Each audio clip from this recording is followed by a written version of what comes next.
किशनपुर नाम के गांव में सुशीला नाम की एक विधवा औरत रहती थी। उसके 5 बेटे थे और चारों बेटों की शादी सुशीला ने कर दी थी। बहुत साल बीत जाने के बाद भी उन्हें एक भी संतान नहीं हुई थी। सुशीला की एक और बेटा यानी छोटा बेटा था जो विदेश में पढ़ने गया था और वहाँ लव मैरिज करके वहीं बस गया था।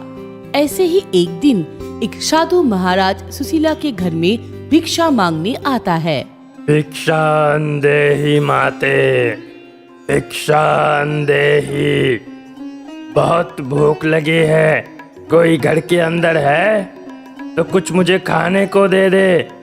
सुशीला साधु महाराज की आवाज सुनकर बाहर आ जाता है और साथ ही साथ उनके चारों बेटे और बहू भी बाहर आ जाते हैं। साधु महाराज अंदर आइए और भोजन करके मेरी बेऔलाद बहुओं को अपना आशीर्वाद दीजिए ताकि वो माँ बन सके और मैं अपने पोते पोतियों का मुंह देख पाऊं। ये सुनकर साधु महाराज सुशीला के घर के अंदर आ जाते हैं। चारों बहुएं साधु महाराज के बहुत सेवा करते हैं, उन्हें बहुत अच्छे पकवान खिलाते हैं। ये देखकर साधु महाराज बहुत प्रसन्न होते हैं और वो सुशीला और उनकी 4 बहुओं को बोलते हैं, मैं तुम लोगों के सेवा में बहुत ही प्रसन्न हुआ, लेकिन मैं चाहूँ भी तो अपना आशीर्वाद देकर तुम्हारा भला नहीं कर सकता हूँ, क्योंकि मैं अपने ज्ञान के प्रताप से देख सकता हूँ कि तुम्हारे परिवार पर किसी कुलदेवी का श्राप लगा है, जिससे तुम्हारी बहुओं कभी माँ ही नहीं बन पाएगी। हाँ, अगर तुम्हारी किसी भी बहू ने किसी तरह से किसी एक बच्चे को जन्म दे दिया तो ये श्राप हमेशा के लिए खत्म हो जाएगा और अगली पीढ़ियों से तुम्हारे परिवार फिर से संतान सुख लाभ कर पाएगा। ये कहकर साधु महाराज वहाँ से चले जाते हैं। सुशीला और उनकी 4 बहू बहुत उदास हो जाते हैं। सुशीला अपनी बहू और बेटों से कहता है, मुझे कुलदेवी की श्राप के बारे में पता था, लेकिन मैंने सोचा समय के साथ ये खत्म हो जाएगा। पर अब मुझे समझ में नहीं आ रहा है मैं क्या करूं, कैसे अपनी बहुओं को इस श्राप से मुक्त करूं। ये सुनकर सुशीला की बड़ी बहू बोलती है, माँ जी, तो क्या हम चारों अब कभी माँ नहीं बन पाएंगी? क्या कभी किसी बच्चे की किलकारी इस घर में नहीं गूंजेगी? हमारा खानदानी श्राप के साथ ही खत्म हो जाएगा। सुशीला आगे कुछ बोल पाए इससे पहले ही सुशीला के मोबाइल पर उसके छोटे बेटे की कॉल आ जाता है। सुशीला अपने छोटे बेटे से नाराज होता है, फिर भी ममता के कारण वो फोन उठा लेता है। हेलो सुदेश बेटा, क्या हुआ? तू ठीक तो है ना? माँ, मैं बिल्कुल ठीक हूँ और आपको एक गुड न्यूज़ भी सुनाना चाहता हूँ। माँ, आप दादी बन गई हो। आपकी छोटी बहू ने एक प्यारी सी बेटी को जन्म दिया है। माँ, मैं पापा बन गया हूँ। सुशीला ये सुनकर बहुत खुश हो जाती है और उसकी आंखों से खुशी की आंसू बहने लगते हैं। सुशीला की आंखों से आंसू बहते हुए देखकर चारों बहू और बेटे परेशान होकर सुशीला से पूछते हैं, माँ जी, क्या हुआ? आप रो क्यों रही है? हाँ माँ, आपके आंखों में आंसू क्यों? ऐसा क्या बोल दिया सुदेश ने? उसने कहा कि वो बाप बन गया है, मैं दादी बन गई हूँ। छोटी बहू ने एक प्यारी सी बेटी को जन्म दिया है। ये बात सुनकर सुशीला की चारों बहू और बेटे बहुत खुश हो जाते हैं और सुदेश उसकी पत्नी और उसकी बेटी को घर बुलाने के लिए कहते हैं। माँ जी, फिर तो हमें उन तीनों को घर बुला लेना चाहिए। उनसे कहिए ना कि वो हमारे साथ यहाँ आकर रहे। कम से कम इस तरह हमें उस नन्ही बच्ची के साथ खेलने की, उसे पालने पोसने की मौका तो मिलेगा। सुशीला भी अपनी इकलौती पोती का मुंह देखने के लिए काफी उत्साहित था, इसीलिए वो अपने बेटे, उसकी पत्नी के ऊपर सारा गुस्सा भूलकर उन्हें घर आने के लिए बोलता है। दरवाजे की घंटी बजती है। बड़ी बहू दरवाजा खोलता है तो देखता है कि सामने सुदेश अपनी नन्ही सी बेटी को लेकर खड़ा हुआ है। अरे देवर जी, आप आ गए, आओ अंदर आ जाओ। और छोटी देवरानी जी कहाँ है? वो नहीं आई आपके साथ? सुदेश बिना कुछ बोले ही अपनी बेटी और सामान लेकर अंदर आ जाता है, सोफे पर बैठ जाता है।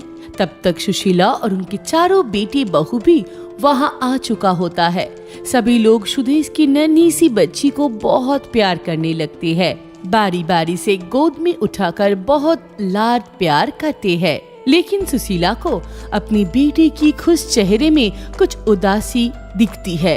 वो अपने छोटे बेटे से जाकर पूछती है, बेटा सुदेश, बहू कहाँ है? वो नहीं आई तेरे साथ? मुझे तेरी बहुत चिंता हो रही है। क्या बात है, मुझे बता बेटा। सुदेश अपनी माँ को गले लगाता है और रोने लगता है। सुदेश को रोता हुआ देखकर उसकी माँ की चिंता और भी बढ़ जाती है।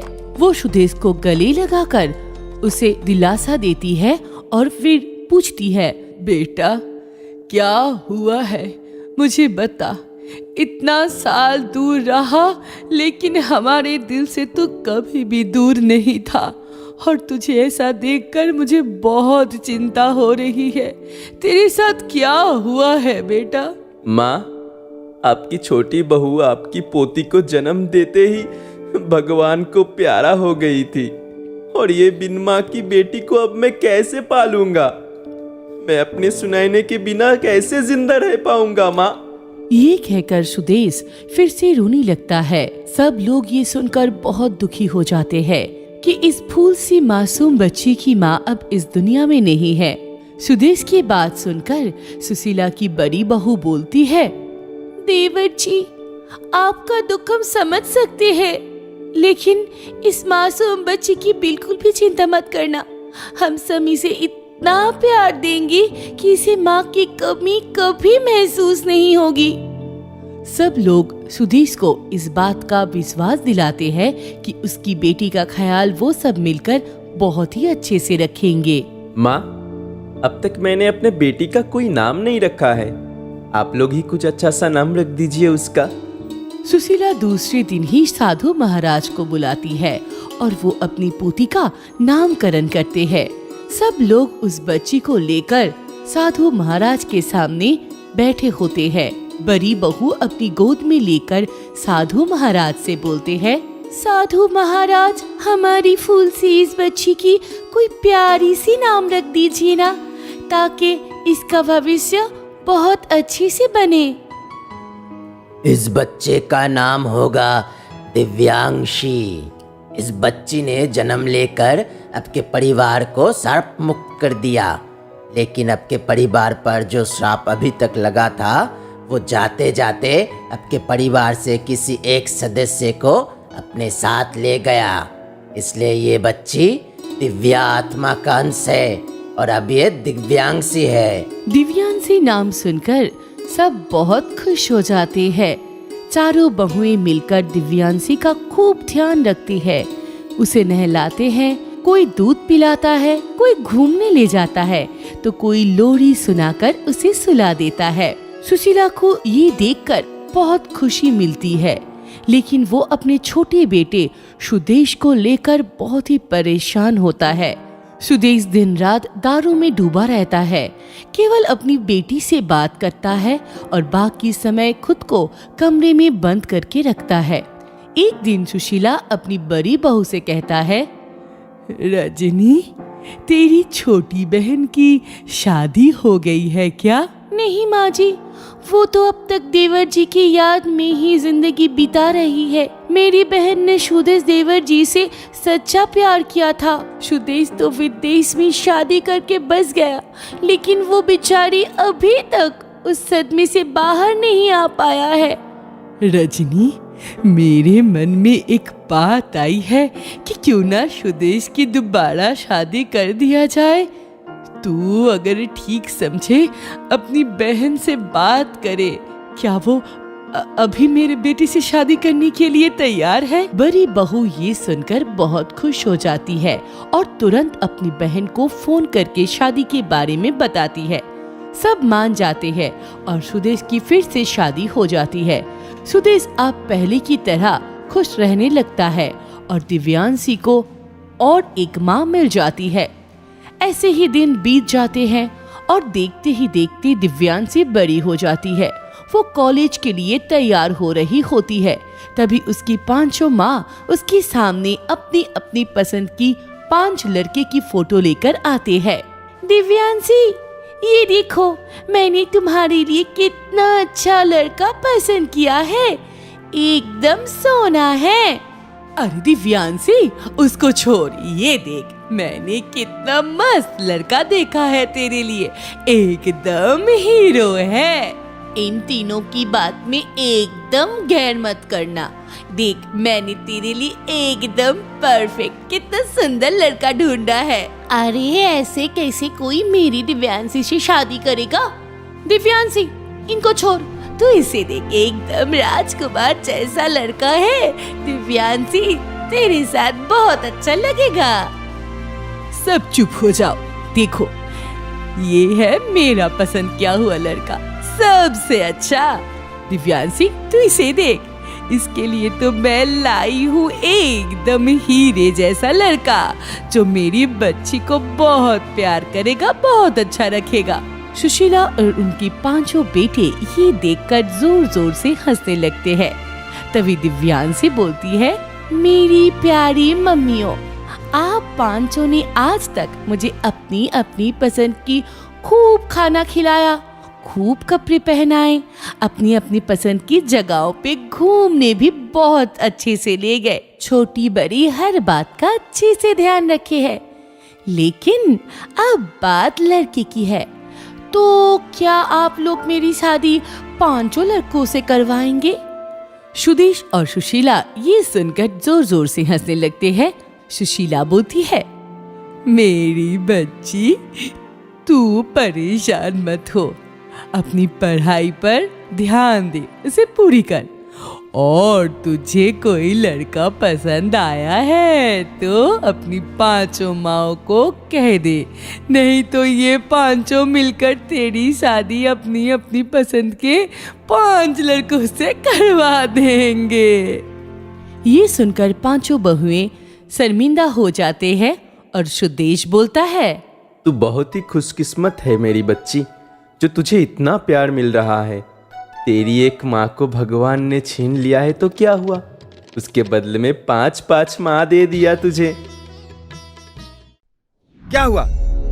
कुछ खाने लायक घर में नहीं है क्या? सुबह से अब तक कुछ भी नहीं खाया।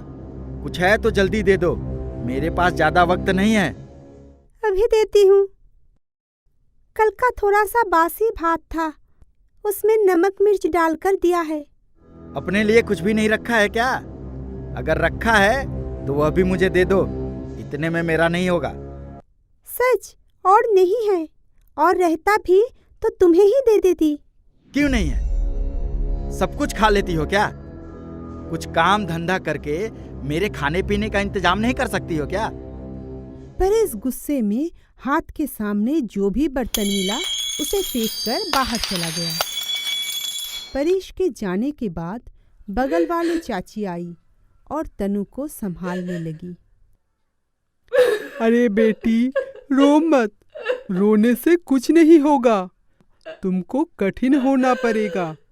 तुम जैसी लड़कियों की जिंदगी तो ऐसे दुख भरा ही होता है। तुम्हारा पति शहर के एक गुंडा है, हमेशा नशे में डूबा रहता है। मैं क्या करूं चाची, वो हर बात पर मुझे मारती है, मेरी कोई बात नहीं सुनती। ये सब लड़का ऐसा ही होता है। सुन, उसे पुलिस की धमकी दिया कर, इससे शायद वो तुझ पर अत्याचार करना कम कर दे। मैं चलता हूँ, कोई जरूरत पड़े तो मुझे बुलाना। चाची चले जाने के बाद तनु पिछली घटना के बारे में सोचने लगी।